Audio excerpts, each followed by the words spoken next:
അങ്ങനെ നമ്മൾ റെയിൽവേ സ്റ്റേഷനിലെത്തി. പുതുച്ചേരിയിൽ നിന്ന് മംഗലാപുരത്തേക്ക് പോകുന്ന ട്രെയിനാണ്. 4 മണിക്ക് നമ്മൾ റെയിൽവേ സ്റ്റേഷനിൽ എത്തിയിട്ടുണ്ട്. വൈകുന്നേരം നമ്മൾ സെക്കൻഡ് AC ആണ് എടുത്തിട്ടുള്ളത്. ആളുകളൊന്നും വന്നു തുടങ്ങിയിട്ടില്ല.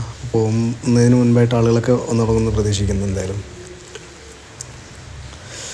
ഇവിടുന്ന് കാണുന്നൊരു പള്ളിയാട്ടോ, അതിമനോഹരമായിട്ടുള്ളൊരു പള്ളിയാണത്, ക്രിസ്ത്യൻ പള്ളി. ചെറിയൊരു സ്റ്റേഷൻ, വലിയൊരു സ്റ്റേഷൻ എന്ന് പറയാനില്ല, ചെറിയൊരു സ്റ്റേഷനാണ്. അപ്പോൾ അങ്ങനെ ട്രെയിൻ മൂവൊക്കെ ആയി തുടങ്ങി. അപ്പോൾ നമ്മൾ വെറുതെ ഇങ്ങനെ പുറത്തിങ്ങനെ എന്തൊക്കെ കാഴ്ചകൾ കാണാൻ വേണ്ടിയിട്ടാണ് പുറത്തിറങ്ങിയിട്ടുള്ളത്. അപ്പോൾ നോക്കുമ്പോൾ നല്ല കാഴ്ച, അതിമനോഹരമായിട്ടുള്ള കാഴ്ചകൾ കേട്ടോ. അങ്ങനെ കൃഷിയാണത്. ആ കാണുന്ന ചെടികൾ കണ്ടില്ലേ, അത് ശരിക്കും ഒരു നമ്മുടെ സബോക്ക് എന്നൊക്കെ പറയുന്ന മരമാണ്, ഓക്ക് വുഡ്സ്, ഓക്ക്. പിന്നെ ഇവിടെ ഒരു പുഴ, ചെറിയൊരു പുഴയൊക്കെ കാണുന്നുണ്ട്. എനിക്ക് തോന്നുന്നു മഴക്കാലത്ത് ഇവിടെ നല്ല വെള്ളവും കാര്യങ്ങളൊക്കെ ഉണ്ടാവും തോന്നുന്നു. ഈ ഒരു വിഷ്വൽ കാണുമ്പോൾ തന്നെ അറിയാൻ പറ്റുന്നുണ്ട്. കാരണം അങ്ങിങ്ങായിട്ടൊരു തുരത്ത് പോലെയാണ് ഓരോ സ്ഥലത്ത് ഇങ്ങനെ വെള്ളം ഇങ്ങനെ ഇതാക്കുന്നത്. ഇവിടെ കണ്ടില്ലേ, കൃഷിയിടം ഏറ്റവും കൂടുതൽ ഉള്ളൊരു ഭാഗമാണ് ഈ ഒരു പുതുച്ചേരിയിൽ നിന്ന് വില്ലുപുരം വൃദ്ധാചലം എന്ന് പറയുന്നൊരു സ്ഥലമുണ്ട്. അപ്പോൾ ആ ഭാഗത്തൊക്കെ കാണാൻ പറ്റുന്നൊരു ഏരിയയാണിത്. ഇവിടെ കുറേ ഭാഗത്ത് എന്തെങ്കിലും നടാൻ വേണ്ടിയിട്ടായിരിക്കും വെച്ചിരിക്കുന്നത്. അങ്ങനെ ഫുള്ള് കൃഷി കേട്ടോ. അത് നമ്മൾ കണ്ണെത്താ ദൂരത്ത് ഇങ്ങനെ കാണാൻ പറ്റും നമുക്കത്. ഇത് മൊബൈലായതുകൊണ്ടാണ് ഒരു പരിധി ഉണ്ടല്ലോ നമുക്കൊരു വീഡിയോയിലൊക്കെ ആയിട്ട് കാണുന്നതിന്. പക്ഷെ നമുക്ക് നേരിട്ട് കാണുമ്പോൾ അങ്ങ് ദൂരമുള്ളതൊക്കെ നമുക്ക് കാണാൻ പറ്റും. അങ്ങനെ ഒരു വിഷ്വൽ ബ്യൂട്ടി തന്നെ കേട്ടോ. ശരിക്കും പച്ചപ്പും ഉണ്ട്, അതിൻ്റെ ഇടയിൽ കൂടെ ഇങ്ങനെ ഈ മഞ്ഞ കളർ കാണുന്നുണ്ട്. ഈ ആയതൊക്കെ റെഡി ആയതൊക്കെ വിളവെടുപ്പിൻ്റെ ഭാഗത്തിലുള്ള നെൽക്കതിരൊക്കെ ആയിട്ട് പലതരത്തിലുള്ള കൃഷി കേട്ടോ ഈ ഒരു ഭാഗത്ത്. കാരണം നമ്മളെ കേരളത്തെ അപേക്ഷിച്ച് നോക്കുമ്പോൾ വളരെ കൂടുതൽ കൃഷിയും കാര്യങ്ങളൊക്കെ ചെയ്യുന്നത് അന്യ സംസ്ഥാനക്കാരാണ്. അതിനൊരു മാറ്റമില്ല. നമ്മൾ കേരളത്തിലൊക്കെ പണ്ട് ഉണ്ടായിരുന്ന പോലെയല്ല ഇപ്പോൾ ഉള്ളത്.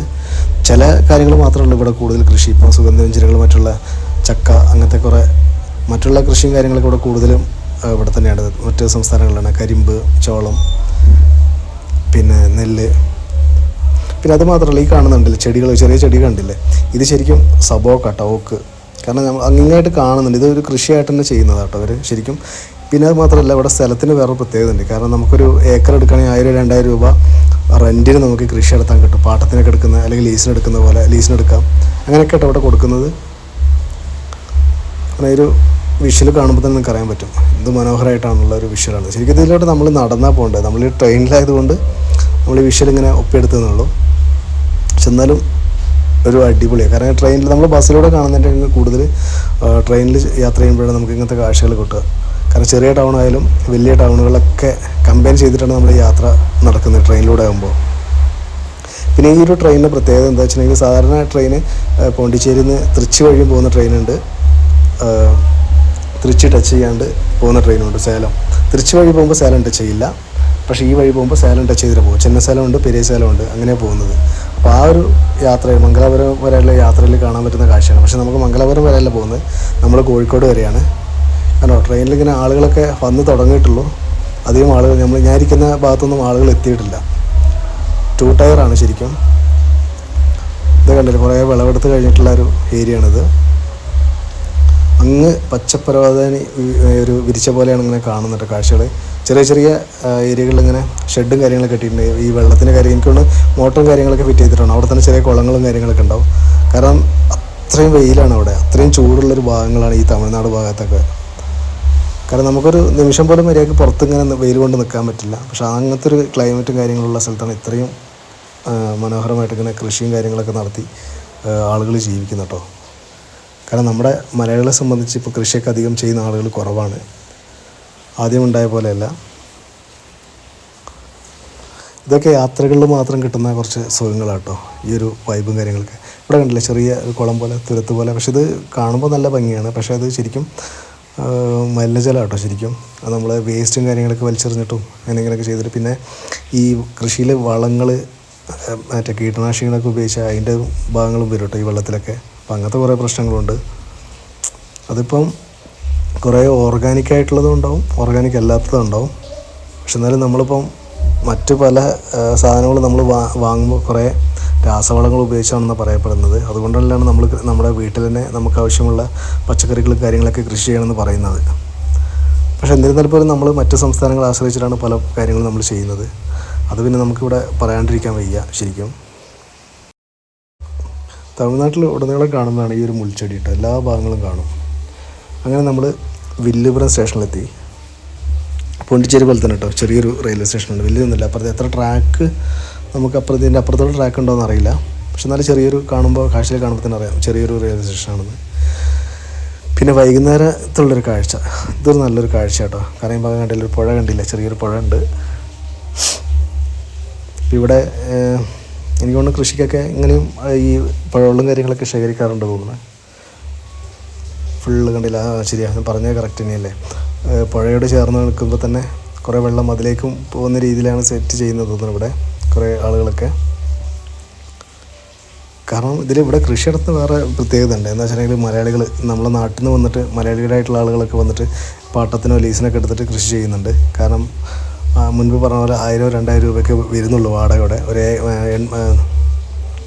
ഏക്കർക്കാണ് ഈ ഒരു കണക്ക് വരുന്നത് കേട്ടോ. അപ്പോൾ അതൊരു വലിയ, അതും ഇങ്ങനത്തെ പ്രദേശത്തല്ല, ഉള്ളേരിയകളാണ്. ഈ ഒരു പ്രദേശത്ത് അങ്ങനെ കിട്ടുമെന്നറിയില്ല, ഉള്ളേരിയയിൽ അത്രയും വരുന്നത് അത്. അപ്പോൾ ശരിക്കും പോണ്ടിച്ചേരി തമിഴ്നാട് ചേർന്നിട്ടുള്ള ഭാഗങ്ങളൊക്കെ അന്വേഷിച്ച് ചെയ്യുമ്പോൾ നിങ്ങൾക്ക് മനസ്സിലാക്കാൻ പറ്റും. രണ്ട് സ്ഥലത്തും രണ്ട് റേറ്റും കാര്യങ്ങളൊക്കെ വരുന്നത്. തമിഴ്നാട് റേറ്റ് കുറവാണ്, പോണ്ടിച്ചേരിയിൽ ചിലതിന് റേറ്റ് കുറവാണ്. അപ്പോൾ എന്താണെന്ന് വെച്ചിട്ടുണ്ടെങ്കിൽ നമ്മൾ തമിഴ്നാട്ടിൽ വാങ്ങുന്ന സാധനം ചിലത് പോണ്ടിച്ചേരിയിൽ റേറ്റ് വളരെ കുറവായിരിക്കും. പോണ്ടിച്ചേരിയിൽ റേറ്റ് കൂടുതലുള്ള സാധനം തമിഴ്നാട്ടിൽ റേറ്റ് കുറവായിരിക്കും. അങ്ങനെയാണ് വരുന്നത് സാധാരണ. ഇതെന്തുകൊണ്ടാണെന്ന് അറിയില്ല. കാരണം കേന്ദ്രഭരണ പ്രദേശമായതുകൊണ്ട് പലതിനും റേറ്റ് കുറവാണ് അവിടെ. പക്ഷേ നമ്മുടെ സ്ഥലത്തിൻ്റെ കാര്യങ്ങളൊക്കെ വെച്ച് നോക്കുമ്പോൾ പോണ്ടിച്ചേരിയിലെക്കാട്ടി കൂടുതൽ റേറ്റ് കുറവുള്ളത് തമിഴ്നാട്ടിലാട്ടോ. ഈ ഒരു വിഷ്വൽ കാണുമ്പോൾ തന്നെ ഇതൊക്കെ ചെറിയ ചെറിയ തുരുത്തുകളാണ്. ഇവിടെ വെള്ളമുണ്ട്, പക്ഷേ ഇതൊക്കെ മലിനജലമാട്ടോ. ഈ വെള്ളമൊക്കെയാണോ എനിക്ക് തോന്നുന്നത് കൃഷിക്ക് ഉപയോഗിക്കുന്നു തോന്നുന്നത്. എന്ന് പറയാൻ പറ്റില്ല നമുക്ക്. ഒരാളെ ഒന്നും നമുക്കറിയാത്തൊരു കാര്യങ്ങളെക്കുറിച്ച് അങ്ങനെ പ്രത്യേകിച്ച് പറയാനും പാടില്ലല്ലോ. പക്ഷെ എന്നാലും നമ്മൾ ഈ ഒരു കാഴ്ചകൾ കണ്ട കാര്യങ്ങൾ എന്തായാലും പറയുകയാണ്. കാരണം ഇപ്പോൾ കണ്ടില്ല, ഇത്ര നേരം നിങ്ങൾ കണ്ടതിലെല്ലാം ആ ഭാഗത്തെല്ലാം കൃഷികൾക്ക് വേണ്ടിയിട്ടുള്ള എല്ലാ സാധനങ്ങളും അവിടെ ഉണ്ട്. അതേപോലെ തന്നെ പല വിധത്തിലുള്ള കൃഷിയും കാര്യങ്ങളും അവിടെ ചെയ്തു വരുന്നുണ്ട്. അത് നമുക്ക് ഉറപ്പിച്ച് പറയാം. ഇവിടെ ഗ്രൗണ്ടിൽ കുട്ടികൾ കളിക്കുന്ന കണ്ടില്ലേ. പിന്നെ ഈ റൂട്ടിൽ നമുക്ക് കാണാൻ പറ്റുന്നൊരു സ്പോട്ട് തന്നെയാണിത്. അതായത് മെയിൻ ബൈപ്പാസ് ആട്ടോ, അത് ചെന്നൈയിലേക്ക് പോകുന്ന ബൈപ്പാസാണിത്, നാഷണൽ ഹൈവേസ്. അപ്പോൾ എനിക്ക് തോന്നുന്നത് ഇതിപ്പോൾ ട്രെയിനിൽ പോകുമ്പോഴും അതേപോലെ നേരെ തിരിച്ച് ബസ്സിലും ട്രാവൽ ചെയ്യുമ്പോഴും കാറിലൊക്കെ ട്രാവൽ ചെയ്യുമ്പോൾ ഇതേ ഒരു വ്യൂ കിട്ടും നമുക്ക്. അവിടെ വെള്ളം ഇതൊക്കെ മലിനായിട്ട് കിടക്കുകയാണ്. ഒന്നാമത് ഇവിടുത്തെ എന്ന് വെച്ചിട്ടുണ്ടെങ്കിൽ ജനപ്പെരുപ്പാണ്, ആളുകളുടെ ജനപ്പെരുപ്പം, പിന്നെ വേസ്റ്റ് അലക്ഷ്യമായിട്ട് വലിച്ചെറിയുക, അങ്ങനത്തെ നമ്മുടെ നാട്ടിലുള്ള ഒരു കൺട്രോളും കാര്യങ്ങളൊക്കെ ഇവിടെ ഇല്ല കേട്ടോ. കാരണം ഒന്നാമത് ജനപ്പെരുപ്പം കൊണ്ടാണ്, അത് നമുക്ക് പറയാണ്ടിരിക്കാൻ വയ്യ. ഇവിടെ നല്ലൊരു അടിപൊളി കുളം കാണുന്നുണ്ട്. എനിക്ക് അമ്പലക്കുളമാണോ അല്ലെങ്കിൽ ഈ ജലസേചനത്തിന് വേണ്ടിയിട്ടുണ്ടാക്കിയതാണെന്ന് അറിയില്ല. അങ്ങനെ നമ്മൾ ചിന്നസേലത്തെത്തിട്ടോ. ഇങ്ങനെ ഏകദേശം ഇരുടായി തുടങ്ങി, വൈകുന്നേരമായി. കാരണം നമ്മൾ 4:45 നമ്മൾ ട്രെയിൻ മൂവ് ആയത്. അപ്പോൾ ഇവിടെ എത്തി നമ്മൾ കുറച്ച് നേരം വെയിറ്റിംഗ് ആണെന്ന് പറഞ്ഞപ്പോൾ ഇങ്ങനെ ഇറങ്ങി നിന്നതാ.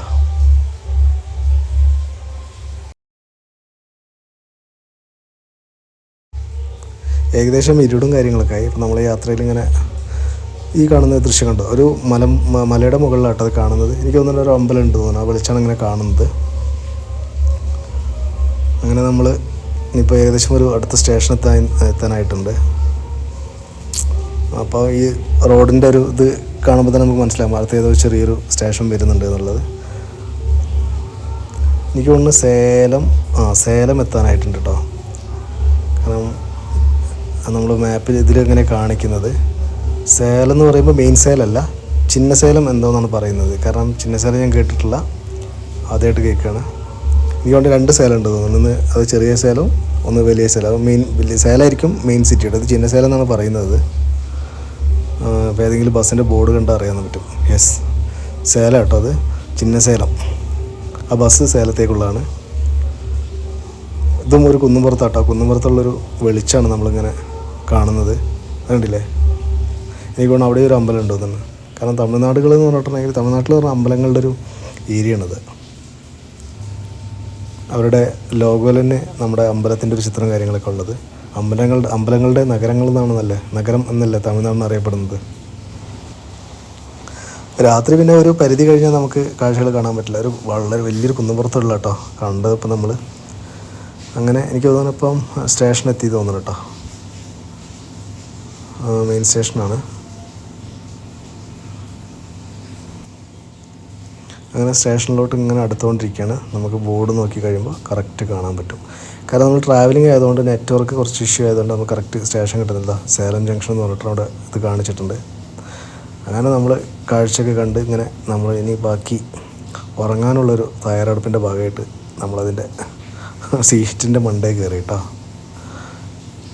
നല്ല കൂളിംഗാണ്, പുറത്താണെങ്കിൽ നല്ല ചൂടും. പിന്നെ കാറ്റ് കൊണ്ടുപോകുമ്പോൾ വലിയ വിഷയമൊന്നുമില്ല. അപ്പുറത്തൊക്കെ ലൈറ്റ് ഇങ്ങനെ ഓഫാക്കി തുടങ്ങിയിട്ടോ. ആ വെളിച്ചം മാത്രമേ കാണുന്നുള്ളൂ, നീല. ഇത് നമ്മുടെ ലൈറ്റ്. ഇത് നമുക്കിങ്ങനെ പഴയ സിസ്റ്റം കേട്ടോ. ഉണ്ടോ, ഇങ്ങനെ അടച്ചു കഴിഞ്ഞാൽ ഓഫാവും. അത് ഓപ്പൺ ചെയ്ത് കഴിഞ്ഞിട്ടുണ്ടെങ്കിൽ ലൈറ്റ് കത്തും. അത് നമുക്ക് ചില ഇതിൽ മാത്രം കേട്ടോ, ബെഡിൻ്റെ സൈഡിൽ കിടക്കുന്ന മുകൾ ഭാഗത്ത് മാത്രം. ആ മുകളിലല്ല, താഴെയുണ്ട് കേട്ടോ. അങ്ങനെ നമ്മൾ കോയമ്പത്തൂർ എത്താനായി. കോയമ്പത്തൂർ കണ്ട കാഴ്ച കേട്ടത്. എനിക്ക് തോന്നുന്നു ഇന്ധനം നിറക്കുന്ന ഏതൊരു വണ്ടിയാണത്. കാരണം ഇത് കുറേ ലോങ്ങായിട്ട് കിടക്കുന്നുണ്ട് കേട്ടത്. നല്ല ലോങ്ങാണത്. ഉണ്ടോ, ഇത്രയും ദൂരത്താണ് നമ്മൾ കാണുന്നത്. പിന്നെ അത് നമ്മൾ സൂം ചെയ്തെടുത്തിട്ടാണ് ഇങ്ങനെ കാണിക്കുന്നത്. ഒത്തിരി ദൂരമുണ്ടത്. ആ റെയിൽവേൻ്റെ മറ്റേ ഇന്ധന ടാങ്കിൻ്റെ അതിനനുസരിച്ചുള്ള നീളത്തിലാണ് ഈ ഒരു ബിൽഡിങ് കാര്യങ്ങളൊക്കെ ഉള്ളത് കേട്ടോ. അതെനിക്ക് എന്താണ് പ്രധാനപ്പെട്ട ഇതാണ് സംഭവം. പെട്രോളിയം കേട്ടോ. അവിടെ ഇന്ത്യൻ ഒരു ഭാരത് പെട്രോളിയം, അതുപോലെ തന്നെ ഇന്ത്യൻ്റെയും ഒരു ബോർഡ് കാണുന്നുണ്ട്. അതെ SS. ഇത് നമ്മളെ കോഴിക്കോട്ടുള്ള പോലെ തന്നെയാണ്. അപ്പോൾ അതിൻ്റെ ഭാഗമായിട്ടാണ് നമ്മൾ ആ കാഴ്ച കണ്ടത് കേട്ടോ. ഇത് കണ്ടില്ലേ, ഇത് ഭാരതി സിമൻറ്റ് കേട്ടോ. സിമൻറ്റ് ഫാക്ടറിയാണ് ഇത് ഇപ്പോൾ കാണുന്നത് കേട്ടോ. നേരത്തെ കണ്ട് പെട്രോളിയം ആണ്. ഇത് സിമൻറ്റ് ഫാക്ടറിയാണ്. ഭാരതി സിമൻറ്റ് എന്ന് പറഞ്ഞിട്ടാണ് ആ ബോർഡിൽ കാണുന്നത്.